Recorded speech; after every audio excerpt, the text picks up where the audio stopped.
Hey guys, it's your favorite sisters with the Confessions of a Reluctant Caregiver podcast. On the show, you'll hear caregivers confessing the good, the bad, and the completely unexpected. You're guaranteed to relate, be inspired, leave with helpful tips and resources, and of course, laugh. Now, let's jump right in to today's guest confession. Why are you touching me? You know you're going to leave a bruise when you Well, you're not that sensitive. You're not breakable. Well, I'm getting older. It's a little harder to. It's because again we're just back in the studio together. Together forever. Nope. Moving on. Okay, we got a guest today. All right, that's fine. That's the way it's going to be. I know. Any stories from Connie today? No. The last time we were on, I told you that she had called me 11 times in 3 minutes. Actually, this morning while we were recording the podcast? Yes, she was sending me messages. She was doing stuff on her phone that I don't even know how to do. She wrote something about a falling tree and then wrote a line through She it. did a strike through. Yeah. I don't even know how to do that. No. Her 70-year-old mother knows how to do a strike through. She shouldn't have an iPhone. No. That probably is going to cost extra. Probably. Yeah. You know what? But we're here. Moving on. We're here because guess who we have today? When I say it, you're going to laugh because he said I could say it with a southern accent. No, we have a boy. Oh, yeah, it's a boy. Yeah. Yeah. I love our male caregivers because they have such a different perspective than the girly girls. Yes. But everybody is so great. But I really am excited. We told our guests that we weren't sure that we were cool enough to actually for him to be on the podcast with us because he's really cool. And you guys will understand why when I read a little bit of his bio. Today, I'm going to say it southern. Today's guest is Alfredo Botello. How to do? It's Alfredo Botello. Okay, Alfredo. I will be nice. All right. Alfredo Botello.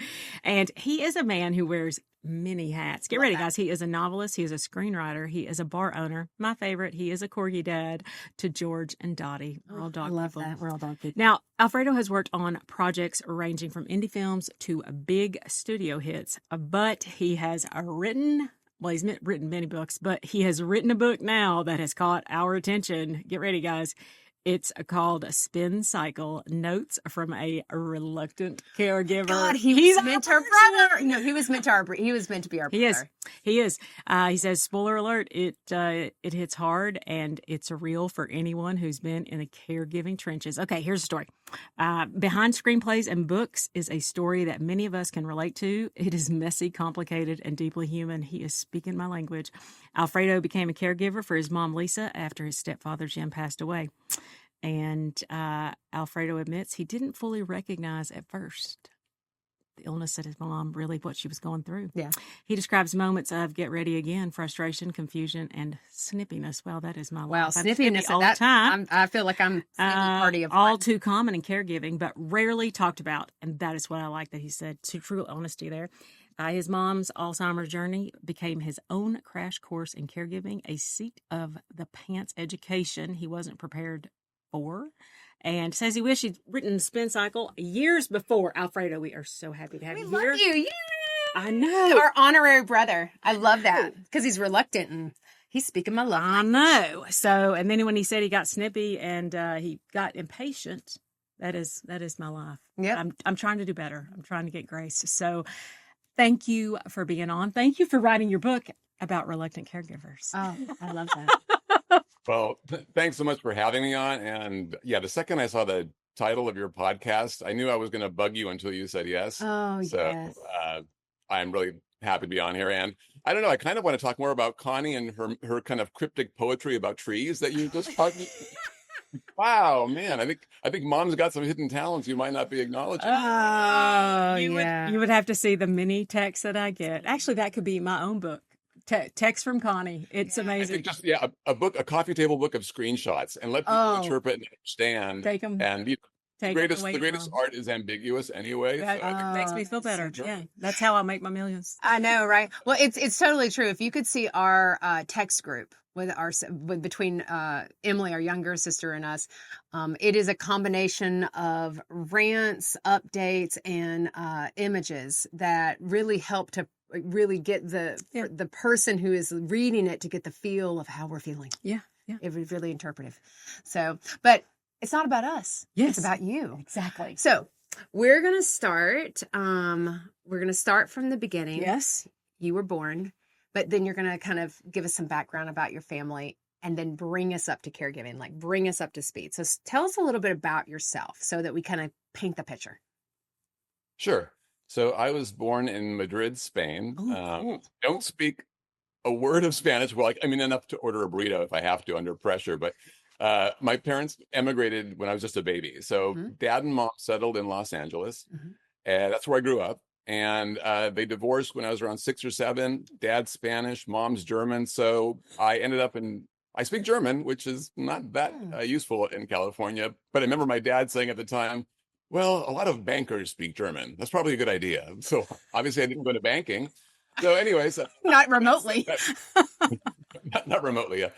So that was growing up in LA. And I remember after my parents divorced, my mom, Lisa, it was just an amazing single mom. So she just ate life. She after the divorce, she took belly dancing lessons. She went to Toastmasters, not because she had a job as a public speaker. She just wanted to speak better just because she wanted to. I don't know why. She went to the Sierra Club for hikes, which I think is sort of like the OkCupid or something of the 70s, where you would take hikes in the nature and hopefully to meet a guy or something. I respect that. Yeah, and she put me through a private Catholic school. And I remember she had her daytime job as an administrator at IBM. And then there was a stretch there at night where she'd bring me along, and I would stay in the little break room. And she was at a tennis club handing out towels to the incoming kind of pretty wealthy tennis player types. And she just, 1984 Olympics. So she just, for the fun of it, volunteered to be a interpreter she spoke Spanish too. So she could speak German and Spanish, and she would just go volunteer just to experience stuff. So I put all that up, not just to sort of brag about my mom, which yes, I am, but so it was just her and I. She remarried to my stepdad, Jim, a great guy. They were married for 27 years. He was an awesome guy. He was a film noir buff. He liked to write poetry, haiku. He was a really interesting guy. And then, especially after he passed, that's when it really jumped out at me that this independent, kick-ass woman, something was so different about her. So I'll just, a small example. So this is kind of almost a caricature of kind of an efficient little German lady. She's German. On her fridge, she always had a printed out calendar. And this document governed her life. So there's this haircut, the stylist appointment, the therapist appointment. I want to go to the bank on this and that day. I have a doctor's appointment. And this thing was rigorous, and she kept to it, and it was great. And then one day after Jim passed, I remember her looking at her own writing and all the scratch outs. There were a bunch of scratch outs, which I hadn't seen before, and liquid paper, and it was all kind of a mess. And she just looked at me and says, I can't get it together. And at that time, I said, Mom, it's okay. I put my arm around her. I said, listen, it's a hard time. Why don't we just start over? We'll get a fresh piece of paper or something. I did none of that. What I really did, I said, what's wrong with you? So I wish in retrospect, I had been this kind, compassionate guy who just kind of sensed something was a little bit different. So this is all the kind of the guilt and the what ifs and the redos that run in my head constantly. And I was snippy, and I was short, and I was a little bit contemptuous in my tone even. And this would happen if my mom also called me from, it wasn't her to call me. It was the greeter from Walmart calling me from the parking lot because she was in tears. She couldn't find her car. So I raced up there to go get her, already irritated. I get there, and the car is 50 feet away. And I'm like, Mom, it's right there. You couldn't find it. And then she just, she says, well, he couldn't find it either, meaning the Walmart guy. I'm like, Mom, he doesn't know your car. Why should he be able to find it? So Right. these are just two examples of me sort of not being very patient and understanding with a woman who, I think what was going on, you guys, was that I didn't understand how the super independent, amazing woman, these weird changes, and she wasn't the same anymore. And I didn't like it. Yeah. And I wasn't handling well. And it was maybe a year or two before the diagnosis of likely onset Alzheimer's came, which did help me understand a little bit and sort of brought me a few more steps toward being compassionate. But that's how things kind of began. And so there was a period there where, as a caregiver, especially after Jim died, she was either living up here in the Bay Area with me and my girlfriend, and God bless my girlfriend. I mean, she allowed me to put the signs up on the doors. This is the bathroom. This is the garage. This is the office. So Mom, wouldn't get confused. Mm-hmm. And then there were times where I would just live with her in Southern California, where she's from. But and she wanted to, she wanted to live alone. But after trying Instacart, when once she lost her driver's license, no longer could drive, she still wanted to do it. So she would call me, and I would try to order Instacart food. I would try to arrange Lyfts and Ubers, but then she would get into a stranger's car instead of the right car. And Oh, and that was rough. I remember once getting a call from the bank where that's exactly what happened. They're like, well, your mother has gotten into a stranger's car, and now she's crying because she's saying we're not allowing her to leave. We're holding her there, which they were, because they were waiting for me to come get her. So all of that put together led me to the decision to bring her up here in the Bay Area. So now now I'm more the care manager. She's in an assisted living place, which is great. I say that because we tried 3 before we found one that was a good fit. Because that's not always easy either. Mm-hmm. So I see her now 2-3 times a week. In fact, after this podcast, I'm going to be going to check in on her, and we're going to go and get her decaf latte. And knowing her, probably she wants some apples and chocolate from Safeway. So that's kind of my story in a nutshell. Okay, so I'm gonna back you up a whole bunch. that was the intro. That was it. That was it. We're done. We The have summary. podcast is done. That's the short version. I know. Well, and now we're about to get into don't the worry. down and dirty. So We're actually gonna We're gonna back up a dive little. in. We're gonna back up. I want to back up to Jim. So so Jim comes into your life, and you're growing up. How old were you when your mom remarried Jim, or Jim came into your life? I was 22, 23. Okay, so you were an adult, and so it'd been you and your mom for quite some time then, I'd assume, at some level. And you said that because in our notes, Jim got sick. And so I'm assuming you're living life, right? And Jim and your mom get married, and they start living life, right? And you're living your life because you're doing like again, your bio is like super impressive, and you're living your life. And so Jim gets sick, and at what point do you step in? Is it your mom that's primarily caring for him? Like, what does the dynamics come to at that point? Because then at some point Jim passes, but Jim also you talk about 2 failed suicide attempts by Jim and how that impacts your family and your mom. So can you back up a little bit there, and let's start there, because once he passes, that's really when you see, hey, I think something's not right, and I'm going to have to step in more into this mess that we call caregiving. Absolutely. So in my mind, in the last few years before Jim passed, I had the narrative set in my head. Mm-hmm. Jim is sick. Mom is healthy. She's the caregiver. End of story. So he had many ailments. He had skin cancer. He went through a couple bouts of COVID. I know I'm missing 1 or 2 things, but the biggest issue was his kidneys were failing. Right. So he was in dialysis 4, then 5 times a week, and he couldn't stand it. It was just the quality of life was just Right. down the tubes for him. Yeah. And he wanted to go. He was 89, and he was ready. Yeah. But he didn't qualify, I think, for the technical things you need, all the boxes you need to check for a kind of assisted suicide or compassionate leaving, however, whatever the phrase of each state is on this topic. Right. So he instead did try suicide twice, pills and alcohol, but he didn't get it quite right. And both times, I remember I was there for the second time. I was staying with them, and I remember I heard, it's like 1 in the morning, I heard a thunk, a heavy thunk. And I went into the living room, and he was in his favorite chair, but he had fallen forward, hit his head, and he was sitting there, kind of a pool of blood around his head, and it was just a complete panic moment. Got him together, realized what had happened. He was taken to a psychiatric facility for a while. Anyways, at some point after these 2 attempts, and this is, you can imagine how traumatic this was for my mom, for anybody, but really this is, she's the one with him every day. So this was just an absolute mess. She was traumatized, didn't know what to do. And I remember at some point, a really compassionate doctor pulled me aside and kind of whispered, look, if he really wants to go, if he stops dialysis, he'll be gone in 2 weeks, 1 or 2 weeks. And he did. So I mentioned that to him. He stopped, and 10 days later he passed. And that part was actually quite profound. And for me anyways, it was a kind of moving and loving situation. So he hated hospitals. So he got to leave in the house. A hospice nurse came by, so he was comfortable for the first time in a year or 2 with, the meds and so on.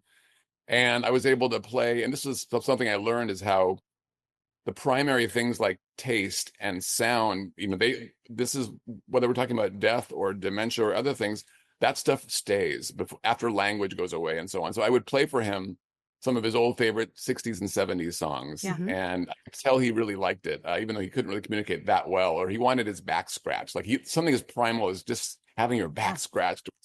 That was the thing. And I remember, but when he could still talk a little bit, twice or three times he said to me, and I didn't quite get it, because he wasn't a man to kind of spill his emotional guts.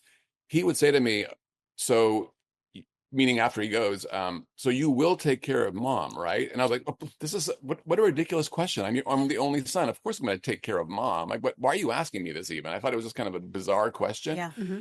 The way he said it was kind of bizarre. And I realized now, looking back, I think he was hinting that, hey, there's more going on with mom that maybe I'm taking care of. Right. So the stuff that came out afterwards, like my mom feeling like, oh, my heart's racing, I'm going to call 911. I mean, she called 911 practically on speed dial. I mean, it was crazy. So she would always be rushed to the hospital. By the time she got there, there was no heartbeat anymore. There was no issue. She would knock on neighbors' doors, ask if she could spend the night, and maybe once or twice if they were feeling open to it. They're like, oh yeah, you can stay here for one night. But when she wanted to keep staying for 2 and 3 and 4 nights, then they would call me saying, hey, this is.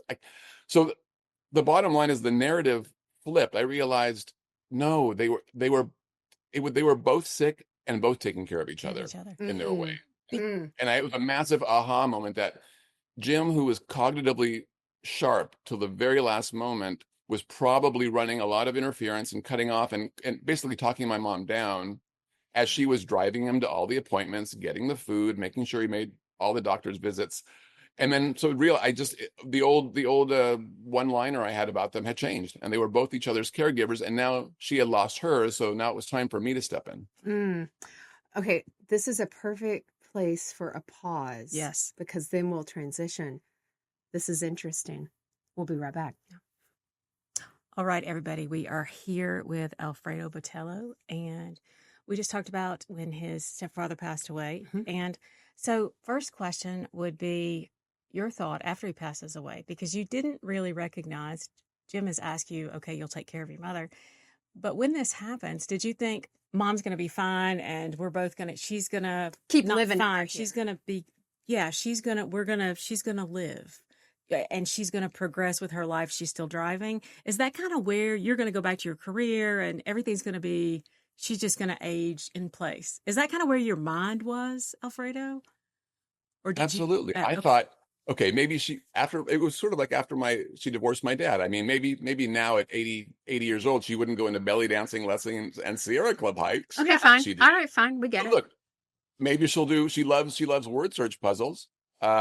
She loves to watch old Carol Burnett episodes. Like she'll find that. It'll be great. She's in an assisted living. I'm sorry. She was still alone in her condo, but with a group of retirees. Like there's clubs, there's things. She loves to be active. She had talked about doing volunteer work at a hospital. That was one of her things. So I was like, great. Now in my mind, actually, she might be more free because now she didn't have to take care of Jim. Yeah. And she was in physically great shape. So I kind of thought this would be possibly like a new chapter, that it wasn't all doom and gloom. And on my sort of own little slightly selfish end, I was like, well, and this is great too, because I have 2 grown sons. They're out. So I did that part of my life. I do have, I've got one herniated disc in my back, but I can still travel. I can still get on an airplane. Like now I get to have my fun. I put in my share and I don't have to, I'm done. Mom's going to be fine for years. And then so suddenly I find that, wait a minute, hang on. That's not what's going on. And just on the selfish side, you might have to postpone some of those trips for a bit because you have a new baby to take care of. Only she's not chubby and rosy cheeked and burbling. She has opinions, and some of them you don't like, and she can be a little tough. And but I have another kid that no one told me about, and no one gave me a heads up that this was going to happen. That's interesting, because did you and your mom ever have conversations about her wishes? Like, as she got older, would she want to be independent? Would she want to move in with you? Would she want to do assisted living? I mean, I've told my husband, when we took our mom, it was the first time we'd ever been in any type of seen like assisted living or senior living communities or where you can age through their continuum. And I told my husband, who's a touch older than me, I was like, dude, the moment you turn 55, man, we're moving in, 3 hots and a cot. I'm the prettiest thing there. Okay. Because I'm young. And so I'm feeling good about myself. Did you all have these conversations, especially after Jim died, about what she wanted so that you all knew this is our plan? My mom was not ready to have those conversations.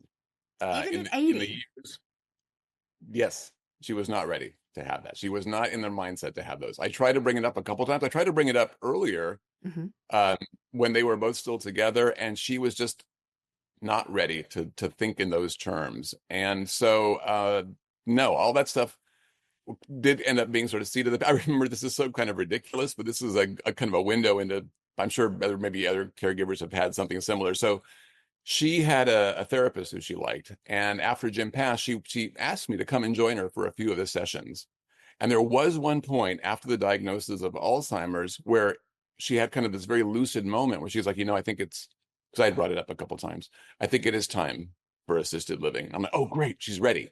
So I actually in my Virgo way, I wrote up a little contract. So anyway, not even a contract, just a paragraph saying, I, Lisa Carter, am ready to, because I wanted the therapist to kind of see it. We're going to sign it in her presence, and then we'll be done with the matter. This is great. Went to the session. Mom was ready. I had the paper in hand saying, I, Lisa Carter, I'm going to do this. I'm going to move into assisted living. She signed it. Everything was great. I don't know, 2-3 months later, when staying by herself was just not working out, it was like, it was time, but it's okay because I had the contract. So I show Mom, we tour a few places, and she is just not having it. She just has this look on her face like, I can't, get me out of here as soon as possible. And one of her little digs to me was, she would never call it a home. She was like, I don't want to go to the hotel. I don't like the hotel. And I think she was just being really clever. I don't think it was a mistake on her part. I think, like, that's the kind of like family baggage. We know how to push each other's buttons. But the bottom line was, I had the contract. So I pulled out the piece of paper. I showed it to her. She read it. She goes, yeah, I changed my mind. That was it. It's like, suddenly, it was null and void. So it was like, yes, of course she has opinions. And I thought I had sort of made everything foolproof with this thing. But that's kind of one of the lessons I felt I continually am learning, that just when you think you've solved a problem in caregiving, like my mom's meds, right? You had the boxes with the Monday through Sunday. That's right. Like, I had the boxes, and then I had I was so proud of myself. I made this amazing checklist sheet where breakfast, lunch, dinner, bedtime, all she had to do was check off a box, right? And next to it would be there's the metoprolol or the diltiazem. And I'm so sorry. Because she could do it. What's that? I'm so sorry. Yeah. Oh, do you know where this is going? I don't know if you know this. Right off the bat. Go ahead. I love Keep these. going. So This is great. I was so happy. And she got to feel independent. It was all great.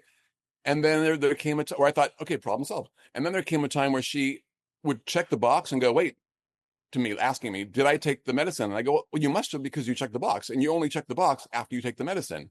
But that's me assuming she could remember. I mean, when you think about it, between taking the pill, picking up the pen, checking the right box, putting the pill, there's a million steps there that if you break it down second by second, it's a lot more than just what it seems.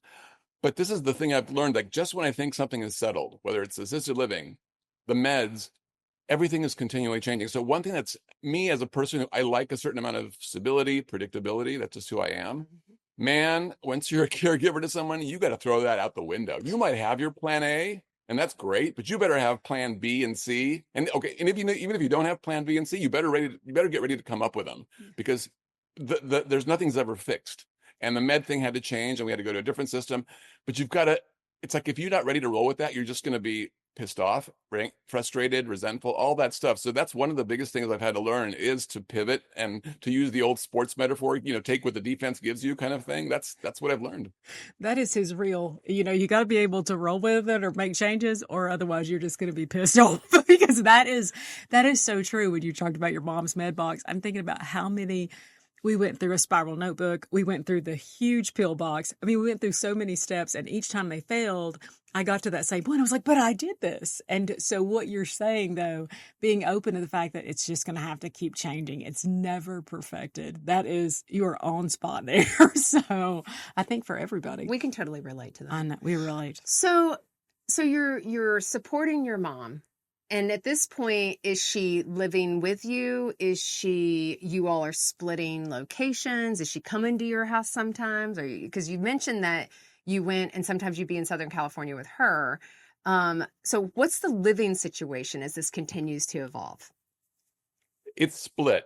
And in my mind, at least in the back of my mind, I mean, she wanted her independence still, of course, and she wanted to be able to stay there at her place. She had a condo in Southern California. I'm up here.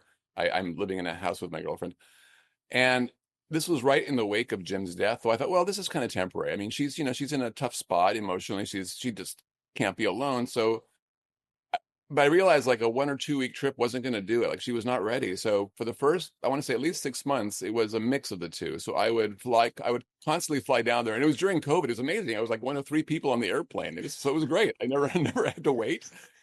Flew down there. It was a breeze, and I would stay there until it was time to bring her back up, and then she would fly up with me, and we'd stay here for a while until it was time to get her back down there. But it was all with this in my mind. It was all sort of like we're just getting over the hump here until she can really settle back in, and like I say, go back to that being the person she was. So I was kind of mixing up, conflating the dementia with the grief of losing your partner of 27 years. Yeah. And I was like, well, that's, of course we can understand that. I would be a mess. I don't know how I would be. Yeah. So, but it just gradually became more and more clear that her living alone, as these things started happening, losing the driver's license, being confused about the Lyfts and Ubers, the food situation, going to the neighbors, like that was not sustainable. It wasn't going to work. So I finally realized. So I guess my question is, I forgot my question. Oh, I've got one. Okay, so go. Hold your thought. I'll come back to you. It just happens at your age. But you're welcome for that. Again, considerably older. And so you're welcome for that. It's because I looked at you. I know. That's what happened because you were thinking. Okay, so now you almost made me forget mine. How is this impacting? So you've been dating this lady. That was my question. I'm so glad. You've Yeah. been dating this Personal. lady. Yeah. And so you're You still like, have a job? I mean, are you able to work, or is this full? hey, I'd like to have my mom come stay with us. That's awesome. Because I know what my husband thought when my mom stayed for a couple of days. That went over like a fart in church. So it was not great. Look, so my girlfriend Simone is a saint. Oh, yeah. Okay, And I love you so part much. of it is just her natural disposition. But the other thing is, she had been in my shoes. So her own mother, it wasn't dementia. She had a kind of a vascular chronic condition. Mhm. She was in the hospital at one point for 9 months without leaving. And she lost her left leg bit by bit. They kept doing surgery saying, we're going to try to save more and save more.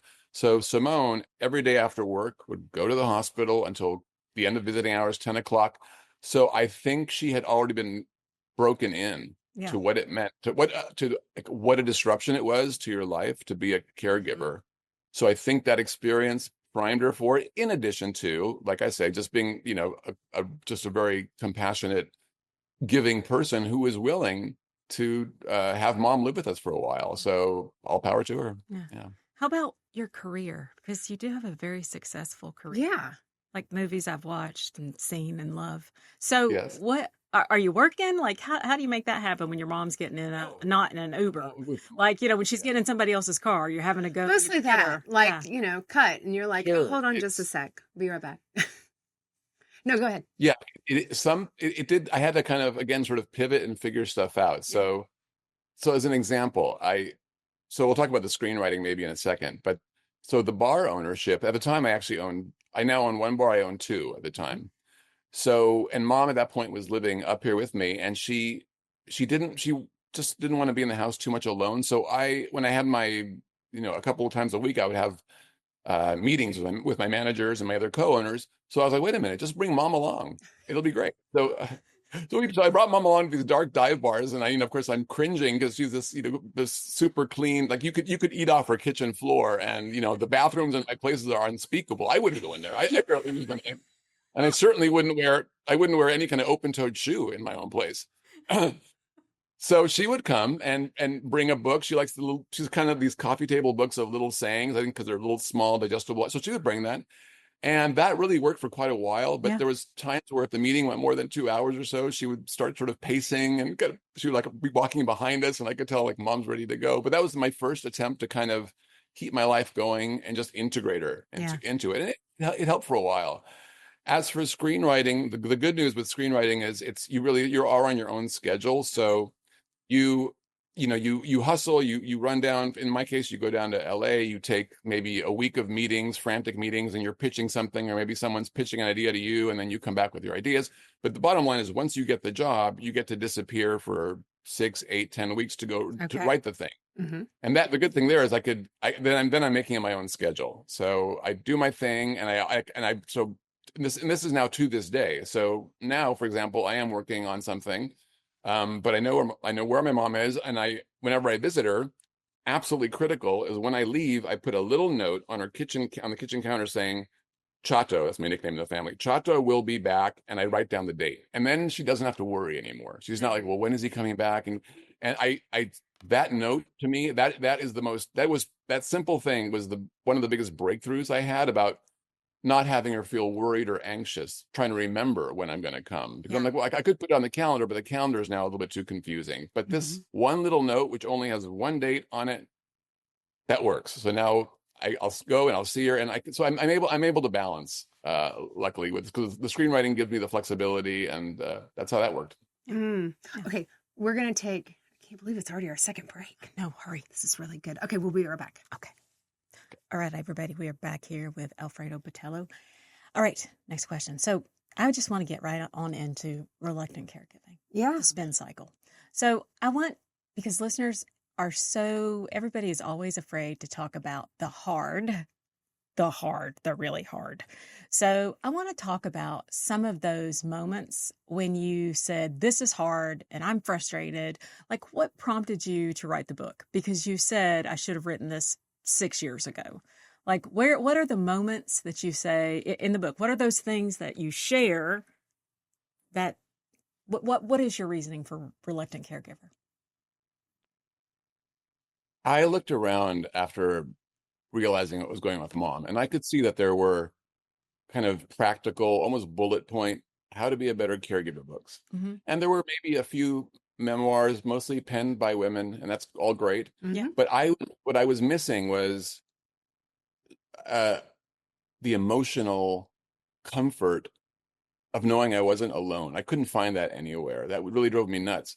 And I chose to do a fictional version rather than a memoir, because with a memoir, maybe I could explore my own personal experience and get into it. But with fiction, this is what I do for a living, I could invent 9 other characters, which is a quick note on the book. It's spin cycle, notes from a reluctant caregiver. In a nutshell, high school math teacher Ezra Pavich, end of his rope, dealing with mom, in desperation, opens up a quote unquote school, adults patiently parenting adults, and 9 people show up to this sort of ridiculous mini mall storefront.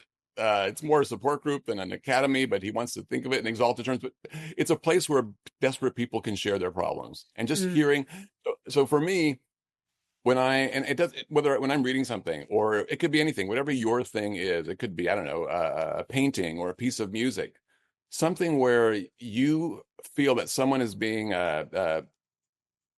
vulnerable and raw about their feelings and not sugarcoating, I immediately feel empathetic. I feel connected, and I feel comforted. So, tell me about the bad feelings. I remember, this is an example that I sort of morphed into a story in the book, but this is a real life example where mom and I and a friend were going to dinner, and it was like a Marie Callender's type place, a place that she had been to and liked. We go there. It was kind of busy Sunday afternoon, I think, kind of a loudish crowd, and suddenly, I'd never seen it before, she was reaching up and covering her ears and kind of crunching her eyes, and I could just see she was overwhelmed by all the noise. And I hadn't seen that before. And I was like, what are you doing? This is so weird. So my first thought was, well, let's go to a quieter table. So I shifted us to a quieter table, and then she still was very distressed. And I remember and her friend was kind of looking around, like pretending like, oh, nothing, everything's fine. And I was looking at the other patrons, and they were kind of glancing over. I'm like, what are they thinking? So at the time I was feeling judged. I was irritated with my mom. Like, what are you doing? What? It's not that noisy. What's the problem? And then on the way home, I remember like when we were finally just me and her alone, just in a moment, I said, if you do that again, I'll never take you out to dinner.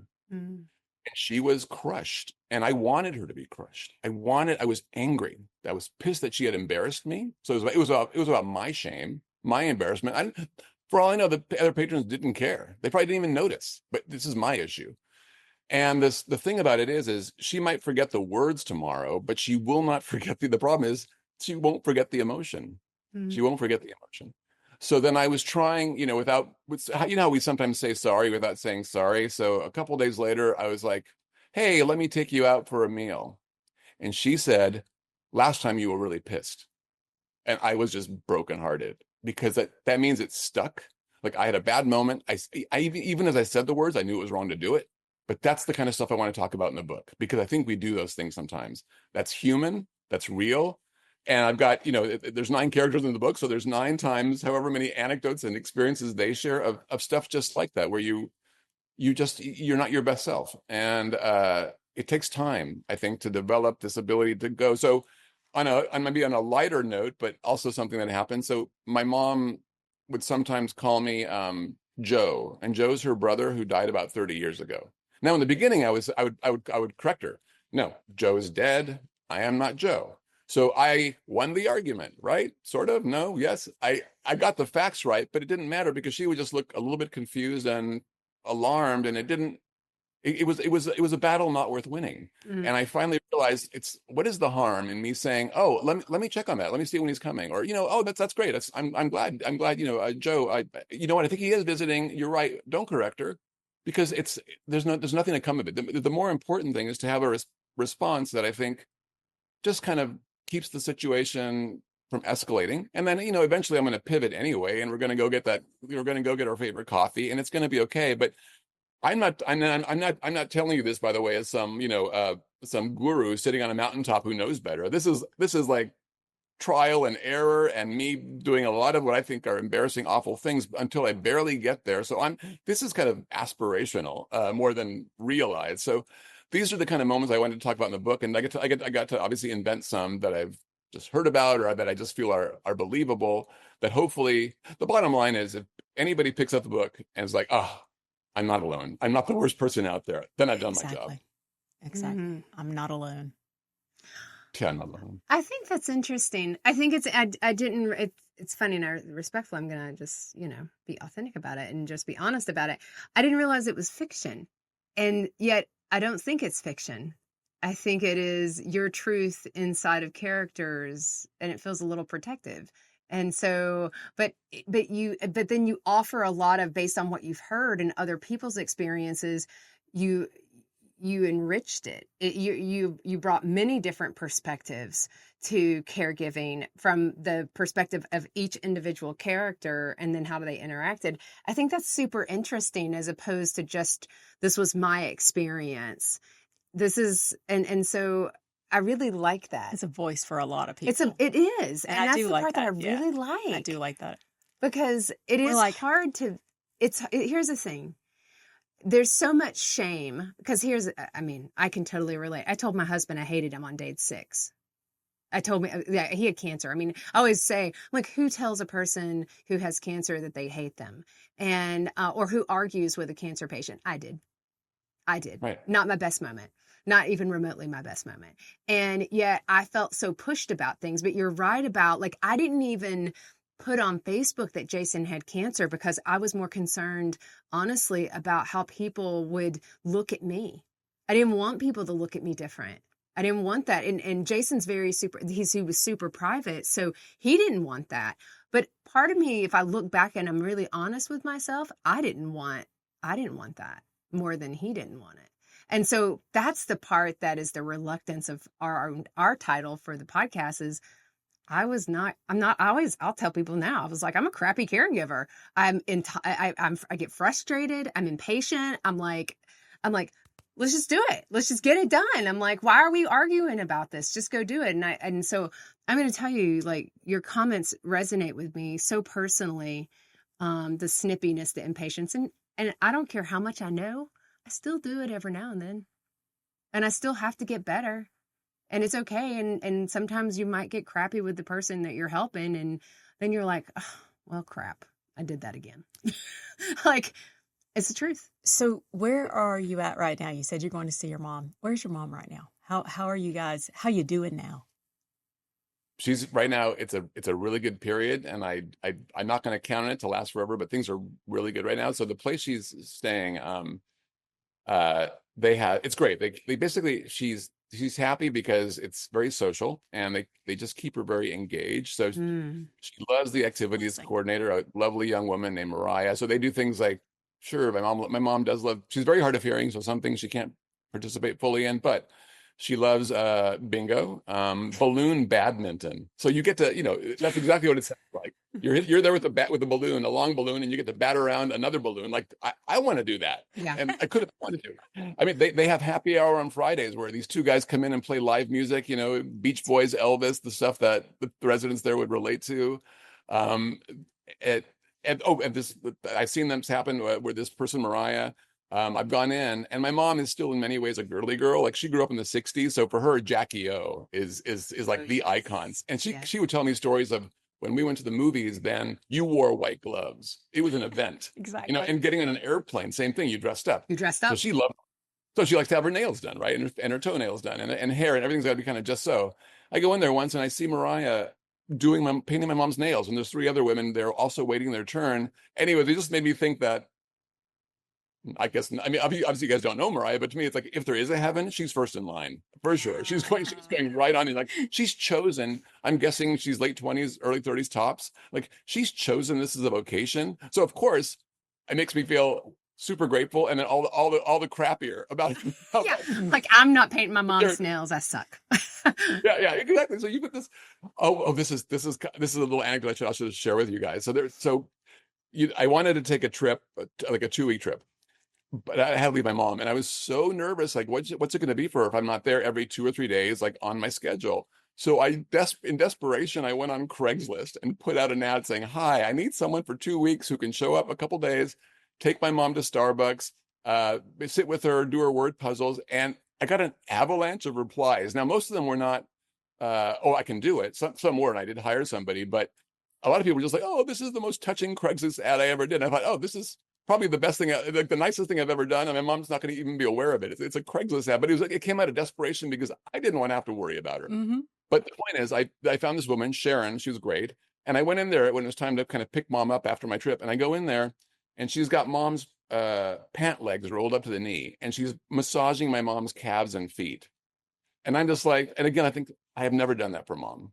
Now, why is that? I think there's like weird family things. I don't even know why I can't just be nice like that. But that is so incredible. Again, it sort of makes me feel, it just reminded me of how bad of a caregiver I am. But on the other hand, this is part of the dynamic too, which is like they have the grandparent experience. You get to go in for half an hour, you get the best parts, and you can leave before it gets difficult. She doesn't have to watch the meds. She doesn't have to tell mom, don't go wandering in the rooms. Don't ask about your meds. Don't. She doesn't have to be the bad cop. So I try to let myself off the hook a little bit and be better in my ways. But it was just an amazing moment to see this. So I will tell you, and I know we got to get over to sister questions. Here's your funny, is that we always say we have a special heart for single person caregivers, that you're alone. It takes 3 of us. And what you just mentioned, Sharon, the lady, so that's what our youngest sister, Emily, does. So she has that heart. Don't know, mom, you can't do this. No, you can't do this. And then Natalie is the Kraken. Like when something has to come down with the insurance company, it takes 3 of us to do the job that you do. Out of 3 daughters, I'm my mom's 4th favorite. Yeah. So I am exactly like her. So, but we want, any caregiver to realize, and you to realize, that it takes 3 of us. So anything that you feel like, I didn't get to that, that's okay. You're doing such a great job. Yeah. I mean, here's the thing.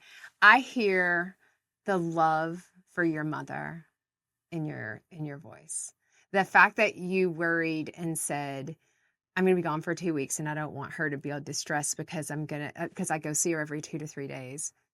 That is the kindest thing that you can do. That is being intentional and knowing that your mom, and it doesn't matter if Sharon did it, because the reality is it's great. She got it done. Her need was met and you did great. And that's what we tell any listener who's here, you know, sometimes it's coordinating the care. And not everybody, and this is, I'm not talking about you, Alfredo, not everybody's meant to be a caregiver. I am not the greatest. So I also know who to surround myself by. And whenever I need, I'm like a little bit softer, because my younger sister has to remind me to be sometimes nice to my husband. She's like, Natalie, he loves to be loved on. He wants to be babied a little. And I'm like, all right, I'll try to find the patience for that. You sure you don't want to give him a call? And so I always say that JJ was the sister that he should have married. And so the reality. But okay, so we're going to jump to sister questions. Right. I don't even believe that we're already done with our time almost. I know. It's really bad. So I always get to make a statement first. do it. Okay, so here's my statement, Alfredo. So you said something about when you say things when you're not your best self. So first of all, this is my confession. So because I think this is important, and I think it's hard for caregivers. So here it is, and I hope that everybody that's listening, because you're afraid to share these things. So when you talked about your mom, I'm not going to cry. I always cry. When you talked about your mom in the restaurant holding her hands over her ears, we are very hesitant about sharing a lot of stuff about our mom. But my angry moment is mom spills a lot of food on herself. And so we get ice cream, which is her favorite. You're talking about going out. And when she spills ice cream, I get really angry. And I'm not angry, but I'm like so frustrated because I just don't understand. Like, Mom, you can hold that. My mom has Parkinson's.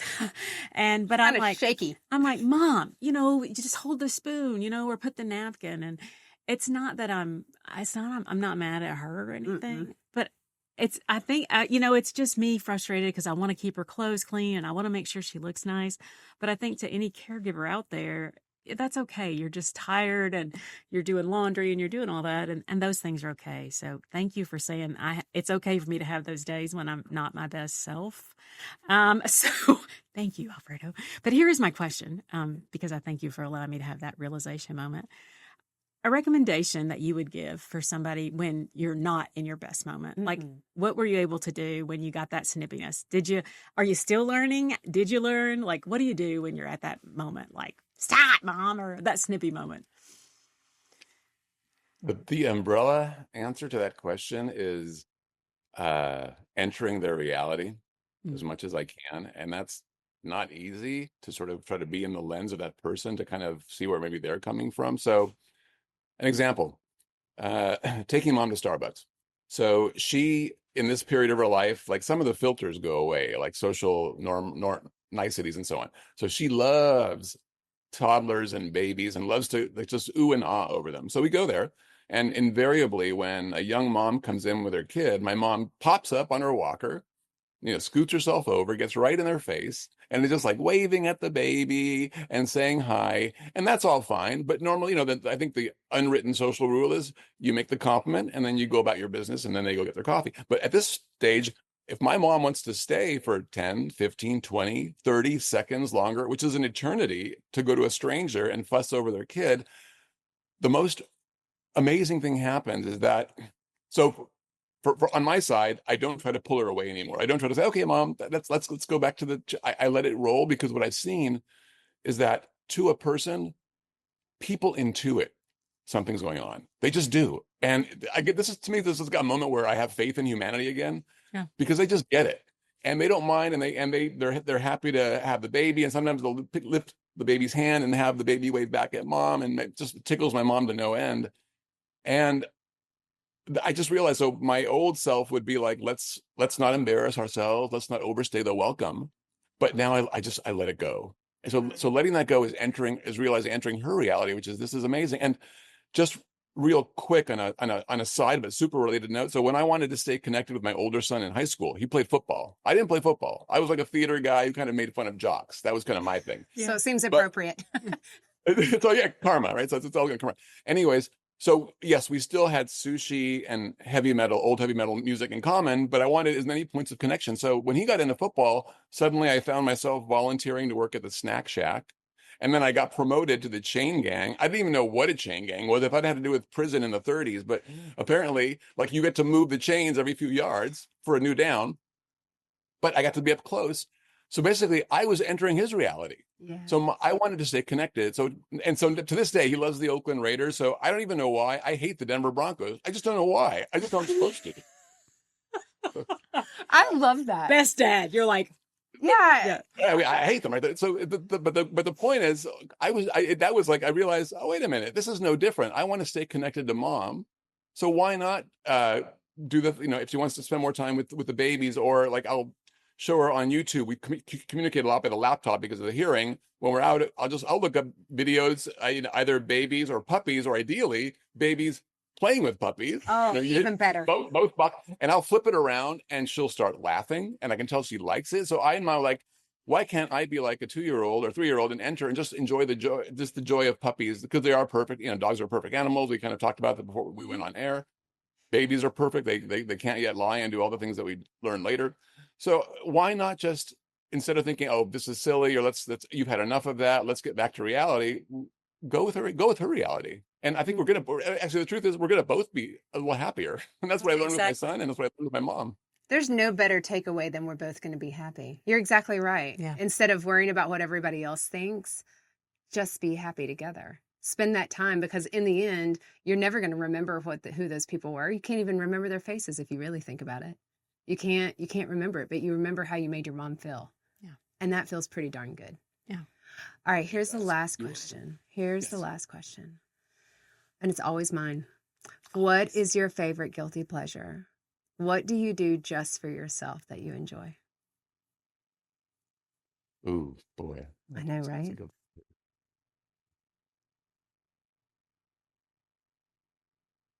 he's really thinking. It's a hard one. But it's gotta be a guilty pleasure. Kind of boring. I'll sort of binge watch, bad TV. Yes. But that's I don't think that's much of a guilt. It's okay. So that's my. If we had some more time, I'd probably come up with something better. But I do. I'll be like, I don't have to be productive. I don't have to, and it's like comfort. It's comfort food. These are things I've already seen. So like I'm actually, as a kind of type A Virgo, the idea of wasting time is insane. Mm-hmm. So to binge a bad show is one thing, but to re-binge it is even worse. It's like, why am I re-watching some show?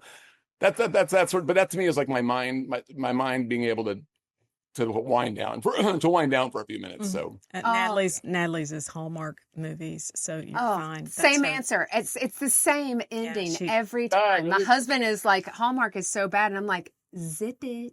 Yeah, you're fine. And we get that a lot. I can binge watch a series I've already seen. Just bring on Forrest Gump. That's all I'm saying. I just assumed he was going to say Bridgerton. It's totally fine. I knew it. I just feel like you're a Bridgerton person, clearly. You know what, Alfredo, thank you for being with us. Thank you. You are such a blessing, and I appreciate you for your authenticity, for your courage. I appreciate your book. I think that is so necessary. Because it's not easy, and I think we need to stop acting like it's rainbows and unicorns, and just say that it's partly sometimes rainbows and unicorns, and that's okay, because both things can be true. It can be hard, and it can be amazing. Yep. So perfect. We thank you for being with us. Thanks so much for having me, you guys. It's been a pleasure. Absolutely. All right, guys. Until we confess again, we'll see you next time. Bye-bye. Well, friends, that's a wrap on this week's confession. Thanks so much for listening in to the podcast. But before you go, please take a moment to leave us a review and tell your friends about the Confessions show. Don't forget, visit our website to sign up for our newsletter, as well as connect with us on Facebook, Instagram, LinkedIn, Pinterest, and Twitter. You'll also find the video recording of all our episodes on the Confessions website and our YouTube channel. We'll see you next Tuesday when we come together to confess again. Till then, take care of you. Okay, let's talk disclaimers. We are not medical professionals and are not providing any medical advice. If you have medical questions, we recommend that you talk with a medical professional of your choice. As always, my sisters and I at Confessions of a Reluctant Caregiver have taken care in selecting the speakers, but the opinions of our speakers are theirs alone. The views and opinions stated in this show are solely those of the contributors and not necessarily those of our distributors or hosting company. This podcast is copyrighted and no part can be reproduced without the express written consent of the Sisterhood of Care, LLC. Thank you for listening to the Confessions of a Reluctant Caregiver podcast.